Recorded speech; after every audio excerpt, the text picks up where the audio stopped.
안녕하세요. 윤희의 책 윤희입니다.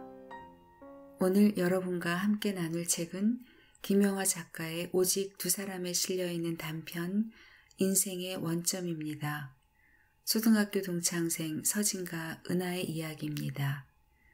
서진은 은하를 사랑한다며 그녀가 자신의 인생의 원점이라고 말합니다. 그러나 원점은 어딘가로 떠나는 출발점을 말합니다. 결국 그는 은하의 불행에서 멀리 떨어져 큰 위기에서 용케 빠져나옵니다. 그리고 그는 자신의 선택에 아주 만족합니다. 서진은 은하를 사랑하지 않았고 단지 그녀에게 사랑이라는 허명으로 머물다 인생의 원점에서 출발하듯 가볍게 자기 자신에게로 돌아갑니다. 김영하 작가의 인생의 원점 함께 하시겠습니다. 오늘도 저는 여러분의 평온한 하루를 소망합니다. 구독과 좋아요 그리고 선한 댓글로 응원해주세요.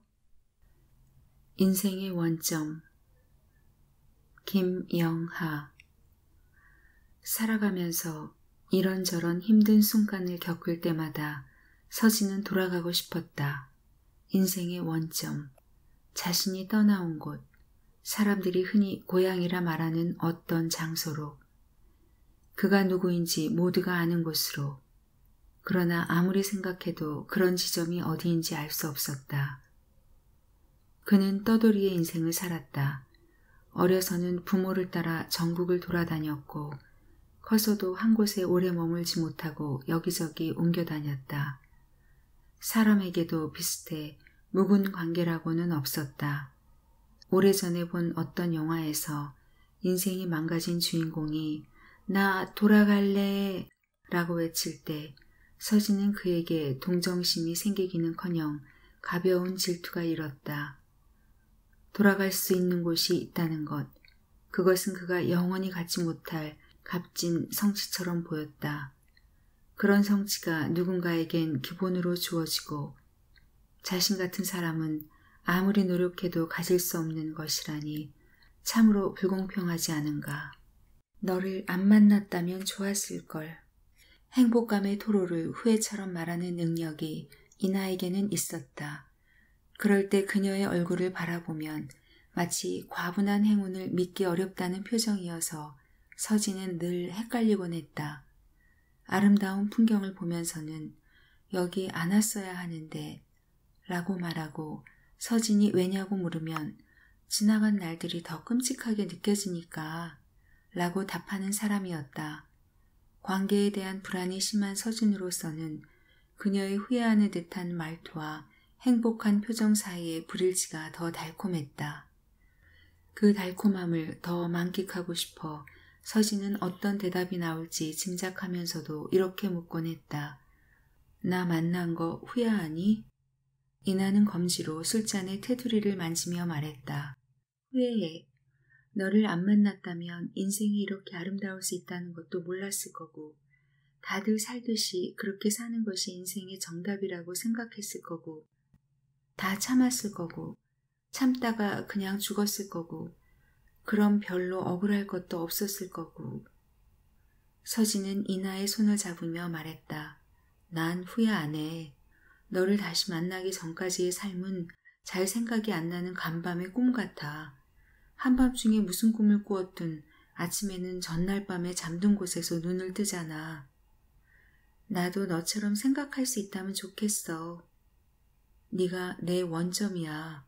무슨 소리야? 그냥 그런 게 있어. 내가 늘 찾던 거야.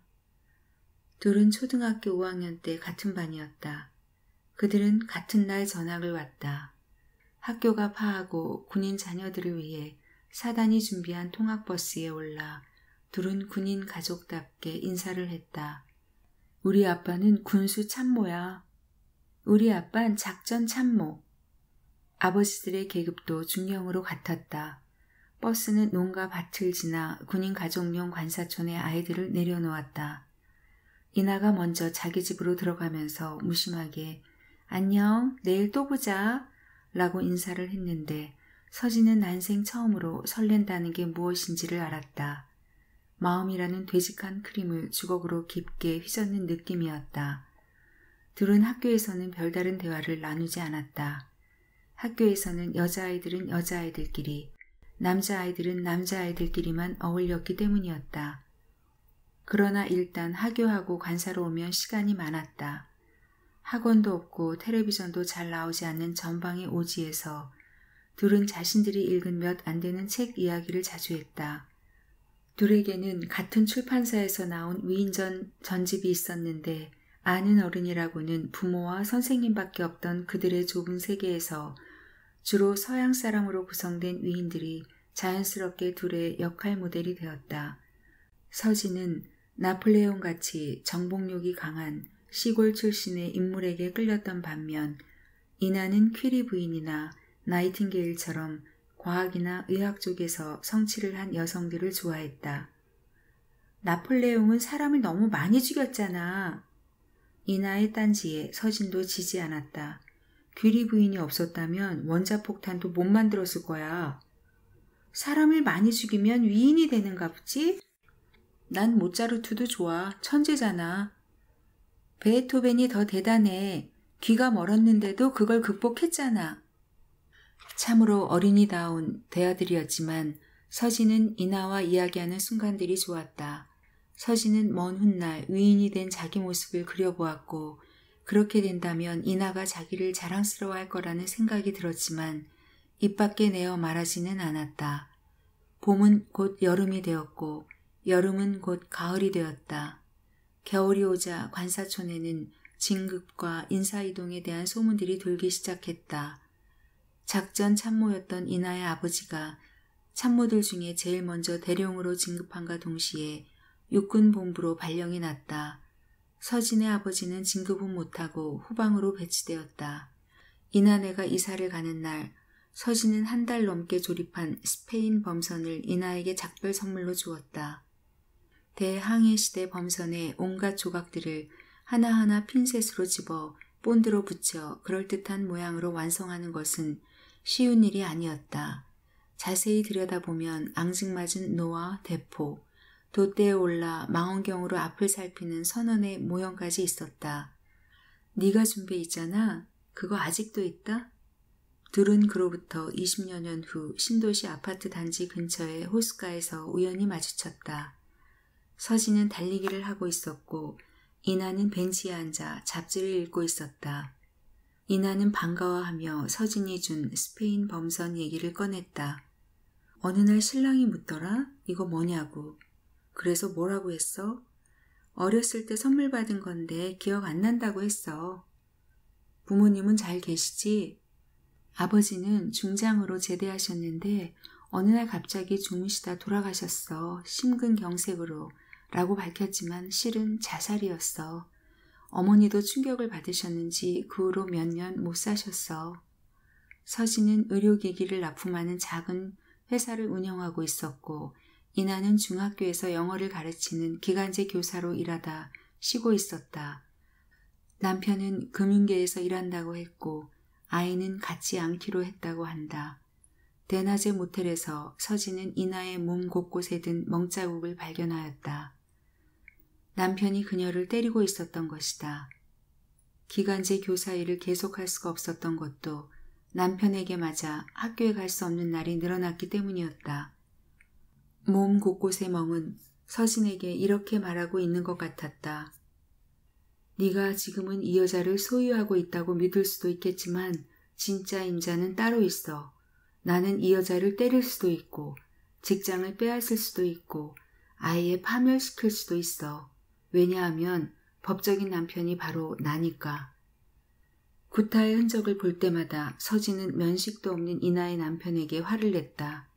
이런 미친 새끼 죽여버리겠어. 그럴 때마다 이나는 이런 식으로 말하곤 했다. 역시 널 안 만났어야 했는데 그럼 그냥 그렇게 살았을 텐데. 마치 구타와 그로 인한 부끄러움의 책임이 서진에게 있는 것처럼 결혼이 아니라 자신을 만난 것을 후회하는 것처럼 들렸기에 서진은 더 화가 났다. 남편과 이혼하고 자기와 새로 살림을 꾸리면 안 되겠냐고 여러 번 제안했지만 이나는 이혼이 무슨 애들 장난이냐며 손사래를 쳤다. 이러다 죽겠구나 싶은 순간도 많았어. 가스레인지 불을 켜고 내 머리를 거기에 처박으려고 한 적도 있어. 남편이 발로 배를 차서 2미터는 날아간 적도 있고, 그럴 때면 차라리 그냥 빨리 끝났으면 좋겠다는 생각도 해. 답답한 마음에 서진은 이런저런 충고들을 했다. 진단서를 떼놓으라든가, 경찰에 신고하라든가, 상담을 받아보라든가. 그럴 때마다 이나는 질색을 하고 손을 내저었다. 제발 그러지 마. 너 만나는 순간이 내겐 유일한 숨구멍인데 왜 자꾸 넌 문제를 확대시키려고 하니? 잠깐이지만 너랑 있으면 행복해. 그냥 지금 이대로 있으면 안 될까? 사랑하는 사람이 날마다 이렇게 맞고 있는데 내가 어떻게 가만히 있어? 이나는 그렇게 말하는 서진의 눈을 정면으로 바라보면서 말했다. 할 수 있다고 믿는 것과 실제로 할 수 있는 일은 큰 차이가 있어. 대부분의 사람이 그래. 지금은 날 위해 뭐든지 할 수 있을 것 같겠지만 말이야. 물론 그 마음이 진심이란 것 알아. 하지만 진심이라고 해서 그게 꼭 행동으로 이어진다는 법은 없어. 그 순간 서진은 이나가 이런 순간을 이미 여러 차례 겪었으며 지금 이 장면 역시 이나가 겪어왔고 앞으로도 겪을 순간들 중 하나에 불과하다는 직감이 들었다. 불행한 결혼 생활을 계속해온 이나가 어떻게 자신한테만 마음을 열었겠는가. 뭔가를 할 수 있다고 말했다가 결정적인 순간에 그녀의 인생으로부터 도망친 여러 남자가 서진 이전에 존재했던 것이다. 서진에게는 이나가 회귀할 원점이었으나 이나에게 서진은 인생이라는 힘겨운 등산길에서 만나게 되는 대피소와 같은 것이 아닐까. 원점과 달리 대피소는 당장은 눈물나게 고마울지 몰라도 언제든지 새로 만날 수 있다. 서진은 이나에게 유일무이한 존재가 되고 싶은 강렬한 욕망을 느꼈다. 하지만 어떻게 그런 존재가 될 수 있을지는 알 수 없었다. 서진의 하루는 새벽에 집 근처 공원을 달리는 것으로 시작된다. 인공호수를 중심으로 조성된 공원은 식재된 조경수들이 아직 어려 그늘이 부족하다는 것만 빼면 운동하기에는 최적이었다. 호수를 한 바퀴 돌면 4km 정도였는데 서진은 빠른 속도로 2바퀴를 돌곤 했다. 어느 날 그가 러닝 코스를 경쾌하게 달리고 있을 때 사철나무 군락 사이길에서 한 남자가 갑자기 튀어나오는 바람에 피할 사이도 없이 부딪혀 그대로 나동그라지고 말았다. 남자가 쓰러진 서진에게 다가왔을 때 서진은 그가 손을 내밀며 미안하다고 사과할 줄 알았다. 그러나 남자는 기분 나쁜 미소를 지으며 서진을 내려다볼 뿐 아무 행동도 취하지 않았다. 서진은 스스로 몸을 일으켰다. 남자는 서진이 2발로 일어서는 것을 확인하고는 이렇게 말했다. 제가 잘못했다고 말해야 되는 상황입니까? 너무 예상 밖의 질문이어서 서진은 혹시 자기가 잘못을 했을지도 모른다는 생각에 자기도 모르게 괜찮다고 그러지 않아도 된다고 말해버렸다. 그럼 됐네요.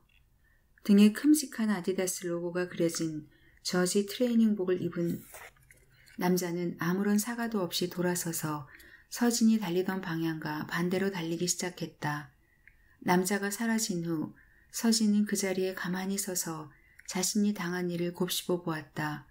그는 분명히 정상적인 주로를 따라 달리고 있었는데 아디다스는 전혀 속도를 줄이지 않은 채 주로에서는 잘 보이지도 않는 사철나무 군락 쪽에서 마치 미식축구 경기에서 공을 잡고 달리는 공격수를 태클하는 수비수처럼 돌진해온 것이다. 서진과 부딪히지 않았다면 관성에 의해 호수에 빠질 수도 있었다. 그러니 아무리 생각해도 달리는 서진을 노리다가 덮친 것이라고 밖에는 생각할 수 없었다. 혹시 소매치기인가 싶어 소지품을 살펴보았지만 들고 나온 것이 없었기에 잃을 것도 없었다. 제가 잘못했다고 말해야 되는 상황입니까? 라니 정신이 하나도 없는 피해자에게 가해자가 태연히 그런 질문을 던진다는 게 생각할수록 불쾌하고 찜찜했다. 균형을 잃고 나동그라진 터라 몸도 삐걱거렸다. 목부터 허리까지가 다 뻐근하게 아파왔다. 그게 시작이었다. 가는 곳마다 그와 마주쳤다. 은행일을 보다가 소파에 앉아있는 모습을 발견하기도 했고 출근길 매일 들리는 커피 전문점에서는 함께 나란히 앞뒤로 줄을 서기도 했다. 그럴 때는 물론 운동복이 아니라 멀끔한 정장을 입고 있었다. 그는 서진의 눈길을 굳이 피하려 하지 않았고 눈이 마주칠 때면 예의 그 기분 나쁜 미소를 지었다. 그때마다 서진의 머릿속에선 제가 잘못했다고 말해야 되는 상황입니까? 라는 그의 말이 환청처럼 들렸다. 그러다 문득 그가 바로 이나의 남편일지도 모른다는 생각이 들었다. 한 번은 단란주점에서 병원 관계자들을 접대하고 있는데 그 남자가 불쑥 문을 열고 들어왔다. 이 방이 아닌가? 그는 서진을 한 번 슬쩍 쳐다보더니 다시 방을 나갔다. 술 기운도 좀 오른 터라 서진은 벌떡 일어나 그를 따라 나갔다. 남자는 지상으로 통하는 계단을 올라가다 말고 뒤따라오는 서진을 돌아보았다. 뭐요? 남자가 올라오는 서진을 가로막으며 물었다. 남자가 발로 차기라도 하면 그대로 아래로 굴러 떨어질 것만 같아 서진은 조금 겁이 났다. 그래서 남자와 같은 높이로 올라서려고 시도했지만 남자가 서진을 놀리기라도 하듯 앞을 가로막아 그를 밀치지 않고는 계단을 올라갈 수 없었다. 뭐냐니까? 남자가 재차 서진을 압박했다. 하는 수 없이 서진은 남자를 우러러보며 따질 수밖에 없었다. 왜 날 따라다니는 겁니까? 도대체 누굽니까? 마음에 빚이 있다고 해둡시다. 나한테 빚을 졌다고요? 아니, 당신이 나한테 빚을 졌지. 엄청난 빚을 졌지. 도대체 무슨 얘기입니까? 남의 여자를 데리고 놀더니 이젠 머리도 안 돌아가나? 남자가 이를 갈듯이 내뱉었다. 서진의 머릿속에는 남자와 처음 마주쳤을 때 들은 말이 떠올랐고 그 말을 써먹고 싶어 미칠 지경이었다. 제가 잘못했다고 말해야 되는 상황입니까? 하지만 서진에게는 보통 이상의 자제력이 있었다. 사람 잘못 보신 것 같은데요. 내가 무슨 일 하는지 그년이 말을 안 했나 보지? 내가 하는 일은 사람을 잘못 보면 할 수가 없는 일이야. 그가 손가락 2개로 자기 눈을 가리켰다. 손가락이 잘 벼린 칼처럼 날이 서 있는 듯 느껴졌다. 사람을 아주 잘 봐야만 그럭저럭 해나갈 수 있단 말이야.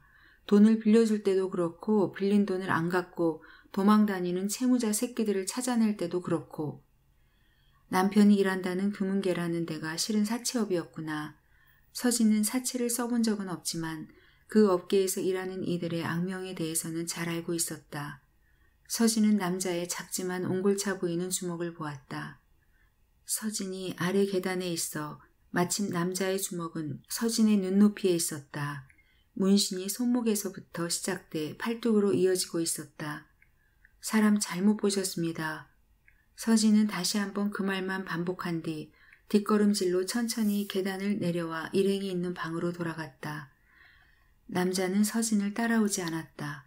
술자리가 파하고 집으로 돌아가서도 서진은 쉽사리 잠을 이루지 못했다. 언제라도 그 남자가 자신의 인생을 파괴하기 위해 들이닥칠 것만 같았다. 남자에게 졌다는 마음의 빚에 고금리 사채처럼 날마다 이자가 불어나고 있을 것을 생각하니 모골이 송연했다. 마음의 빚은 마음으로 갚는 것인가? 아니면 세상의 모든 것처럼 마음의 빚에도 값이 있어 돈으로 치를 수 있는 것인가? 알 수 없었다.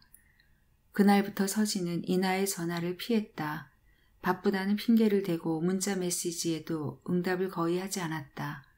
아디다스가 첨단 장비로 전화통화나 문자 메시지도 도청하고 있을지 모른다는 생각까지 들었다.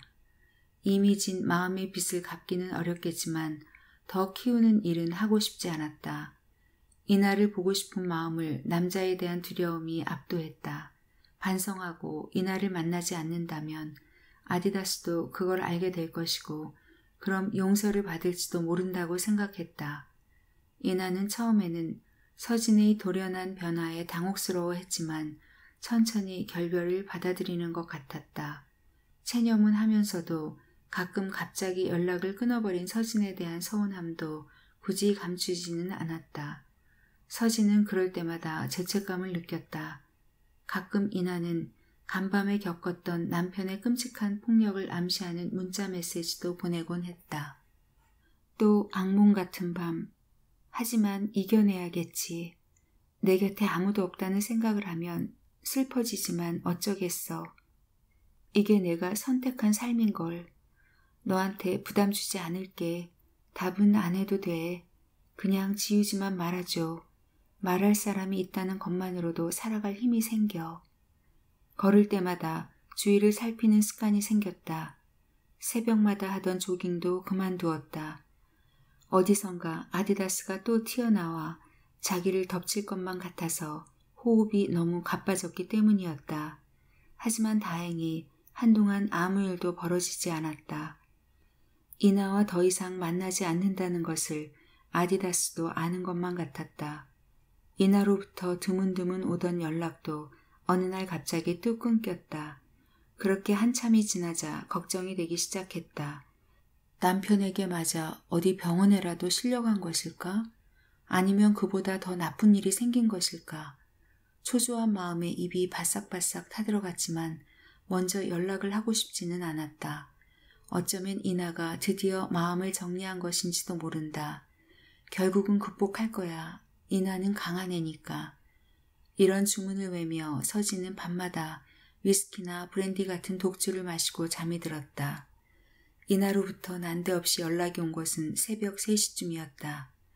문자 메시지는 평소답지 않게 간결했다. 좀 와줄래? 이상한 예감이 들기는 했지만 서진은 언제나처럼 답을 하지 않고 기다렸다. 대신 위스키를 스트레이트로 2잔을 더 마셨다. 휴대폰은 아무 일도 없었다는 듯이 그대로 침묵 중이었다. 알코올이 자제력을 무너뜨렸을까? 더 이상 참지 못하고 통화 버튼을 눌렀다.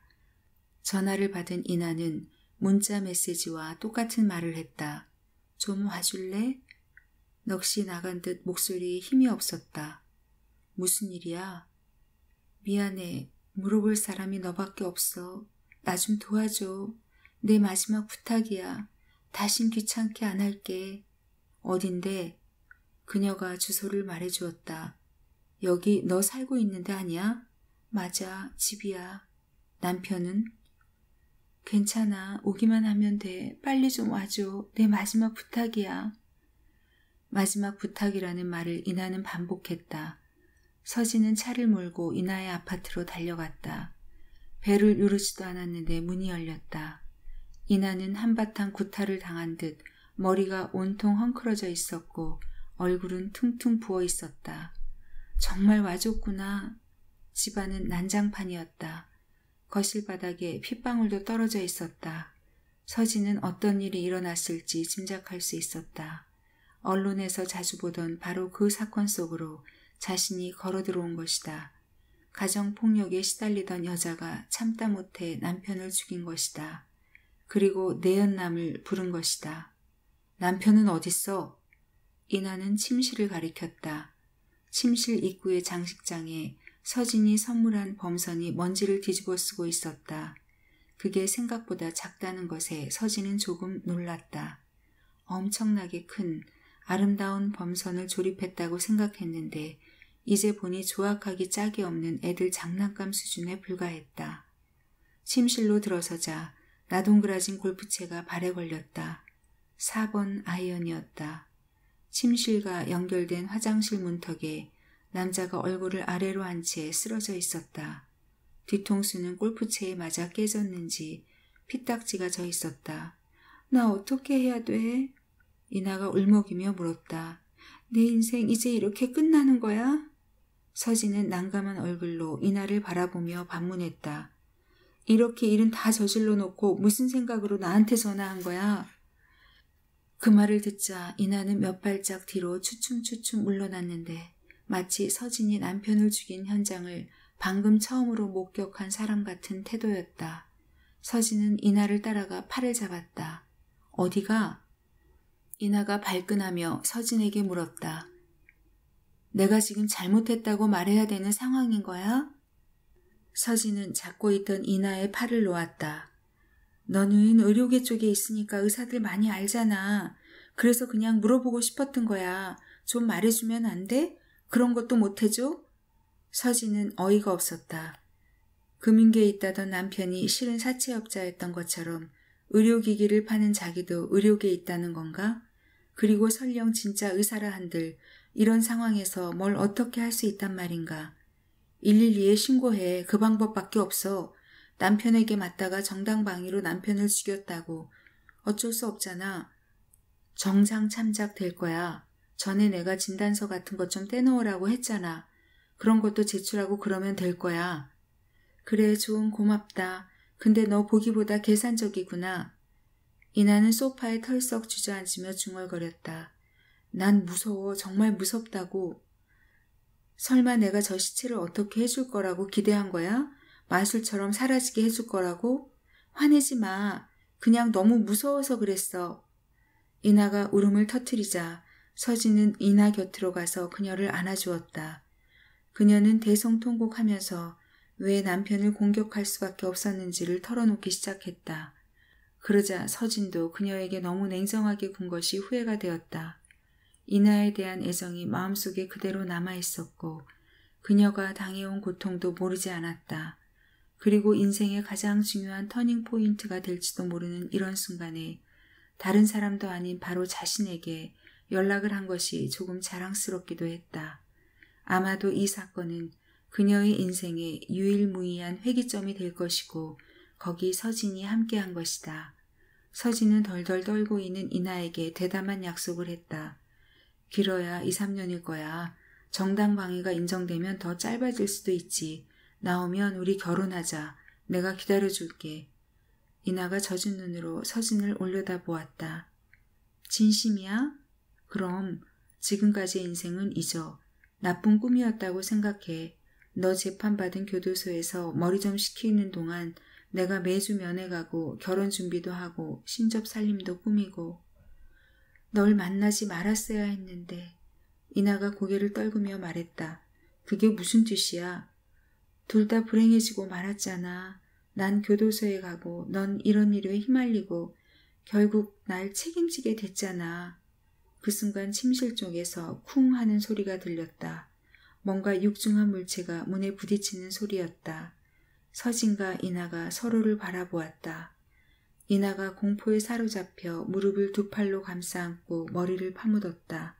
서진은 조심스럽게 침실 쪽으로 다가갔다. 천천히 문이 열리며 얼굴이 피범벅이 된 남자가 높은 포복을 하듯 침실 밖으로 기어나오고 있었다.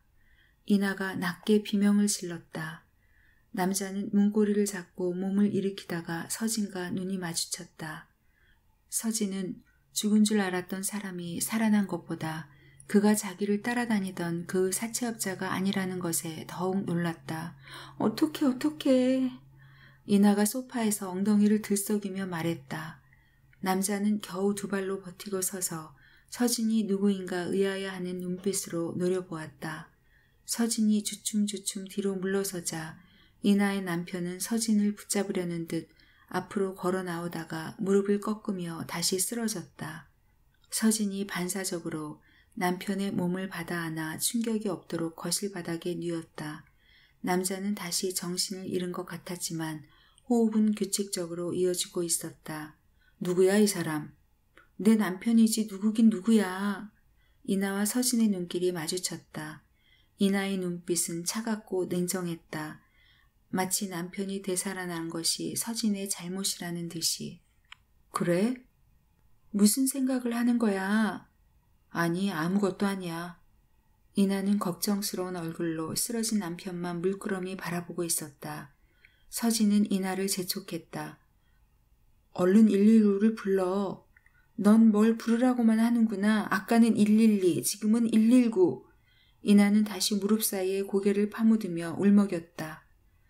난 이제 어떻게 해야 되니? 내 말은 어떻게 살아야 하느냐고. 저 남자를 살려내고 다시 저 남자와 사는 것 말고는 방법이 없는 거니? 서진은 해줄 말이 없었다. 설령 해줄 말이 있다 해도 하고 싶지 않았다. 하긴 네가 어떻게 알겠니?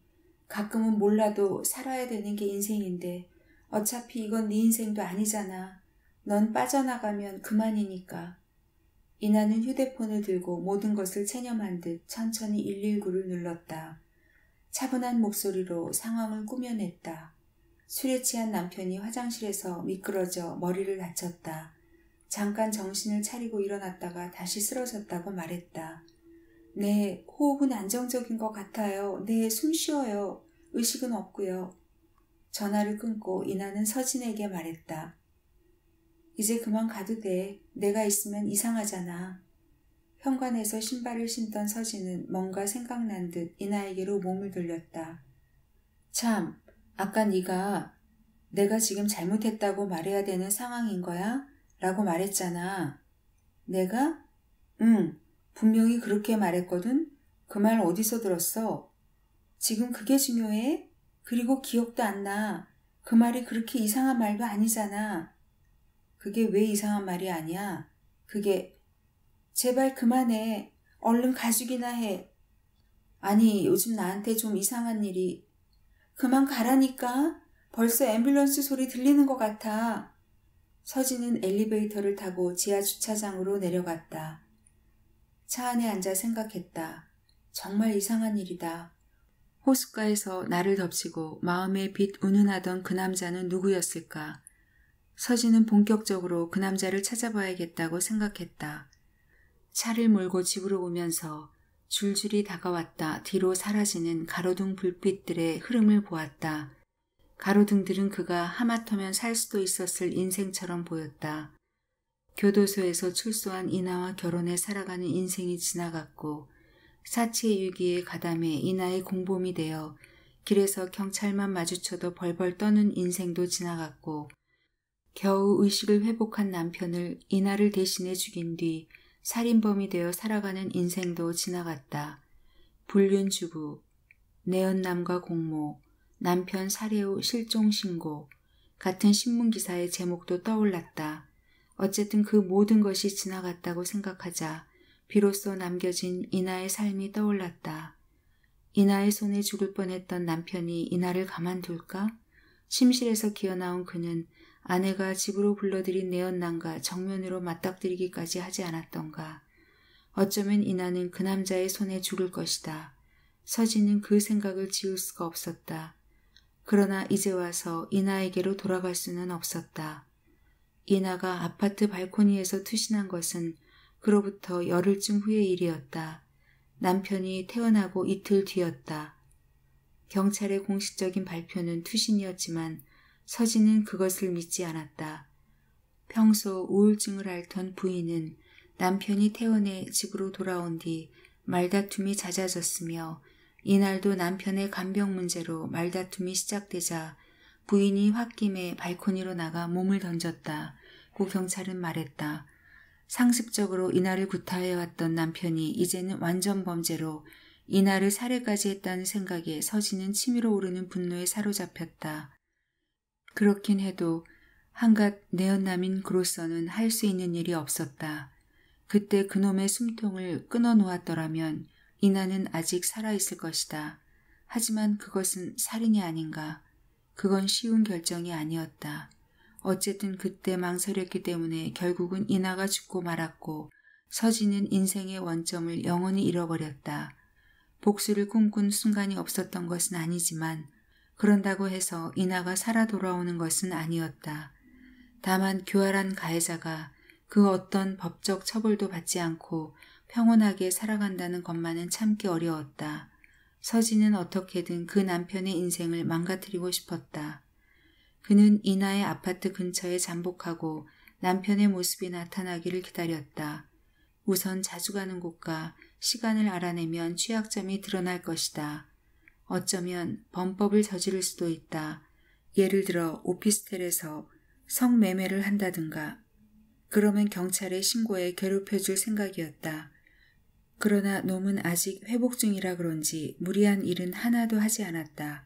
아침에 일어나면 공원에 나와 가벼운 산책을 하고 집으로 돌아갔다. 8시 반에 신도시의 투자증권 회사로 출근했다. 저녁에는 편의점에 들러 뭔가를 사들고 아파트로 들어가 다음날까지 나오지 않았다.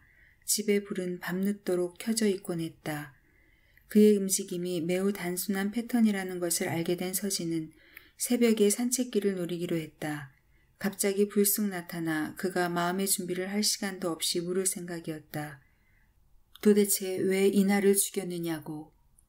그러나 막상 산책에 나선 그를 뒤따라가다 보니 그런 질문을 던져 그에게 불안과 죄책감을 심어준다는 게 무슨 의미가 있을까 하는 의구심이 들었고, 또 한편으로는 그가 자신의 죄를 덮기 위해 서진을 위협하거나 공격할 수도 있다는 두려움도 생겼다. 마음의 결정을 내리지 못한 채 남편의 뒤를 따라가고 있는데 갑자기 메타세코이아 뒤에서 뭔가가 후다닥 튀어나와 남편을 덮쳤다. 야! 살인자 개새끼야! 서진은 그 남자를 금방 알아볼 수 있었다. 사철나무 군락에서 자신을 접쳤던 그 사채업자였다. 그는 남편을 깔아뭉갠 후 그 위에 올라타 주먹으로 남편의 얼굴을 무지막지하게 가격했다. 짐승처럼 으르렁거리는 사채업자에게 남편은 무방비로 이대로 두었다가는 죽을지도 모른다는 생각이 들 정도로 얻어 터지고 있었다. 순식간에 얼굴은 피투성이가 되었다. 놀라운 것은 남편을 때리는 사채업자가 눈물을 흘리고 있었다는 것이고, 더 놀라운 것은 그가 이나의 이름을 부르고 있었다는 것이다.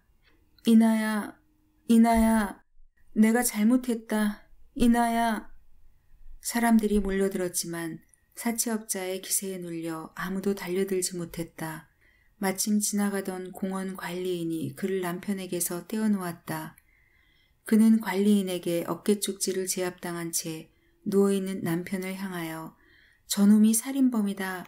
저 새끼가 사람을 죽였다. 소리를 질러댔다. 주춤주춤 현장에서 벗어난 서진은 회사에 출근해 정신없이 업무를 처리하고 혼자 점심을 먹었다. 오후에는 병원들을 돌기로 되어 있었다. 그 중에는 신도시의 유일한 대학병원도 있었다. 응급실을 지나는데 문득 이나의 남편이 어쩌면 여기로 실려왔을 수도 있겠다는 생각이 들었다. 골프채에 맞아 뒤통수가 깨졌던 데다 사채업자에게도 얼굴을 심하게 얻어 터졌기 때문에 뇌에 심각한 손상을 입었을 수 있었다.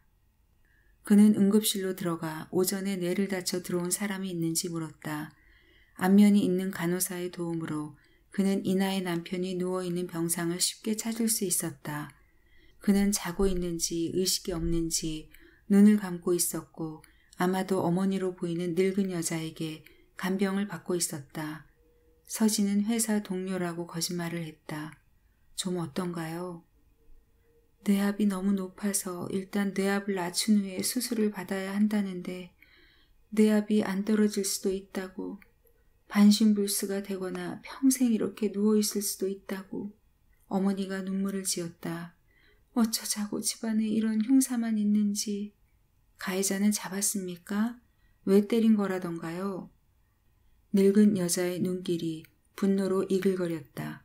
아마도 그 분노의 소실점은 가해자가 아니라 죽은 며느리를 가리키고 있겠지만 알지도 못하는 서진에게 드러내고 싶지는 않았을 것이다. 아니, 묻지마 폭행이라는데 세상에 묻지마가 어디 있어요. 그런 놈은 광화문 내거리에서 사형을 시켜야지요. 그러다가 문득 한숨을 쉬며 말했다. 다 지 팔자 소간이지요. 누구를 탓하겠습니까? 휴대폰이 울리자 어머니는 전화를 받으며 자리를 떴다. 서진은 남자의 얼굴을 가만히 내려다보았다. 그날 밤 이나는 선택을 했을 것이다. 고민 끝에 사채업자 대신에 서진을 불렀던 것이다. 만약 사채업자에게 맡겼더라면 그녀는 아직도 살아있을 것이고 이 남자는 그때 생을 마감했을 것이다. 아마도 사채업자는 흔적도 없이 사채를 처리했을 것이고 지금쯤 이나는 그와 살아가고 있었을 것이다. 서진은 생각해 보았다. 이나가 죽고 없는 것과 사채업자와 살고 있는 것 중에서 어떤 것이 자신에게 더 고통스러울까? 살아서 사채업자의 여자가 되어 있는 것이 어쩌면 더 힘들 것 같았다. 이나의 죽음을 두고 이런 상상이나 하고 있는 자신이 혐오스러웠지만 도저히 멈출 수가 없었다.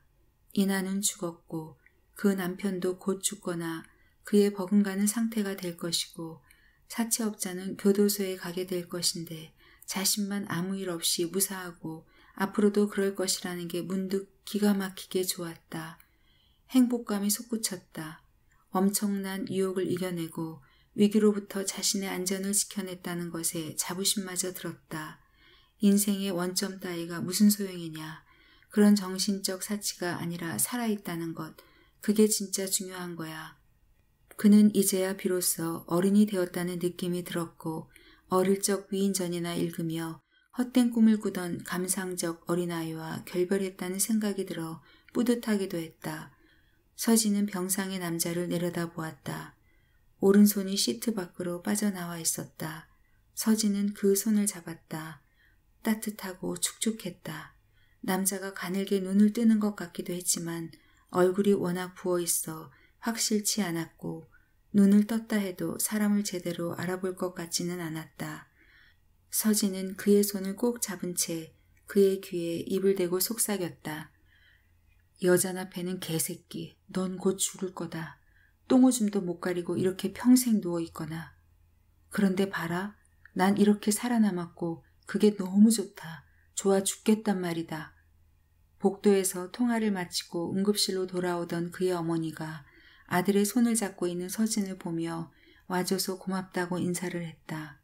서진은 못내 작별을 아쉬워하는 연인처럼 천천히 남자의 손을 놓고 일어섰다. 그리고 그의 모친을 위로했다. 곧 털고 일어날 겁니다. 힘내세요.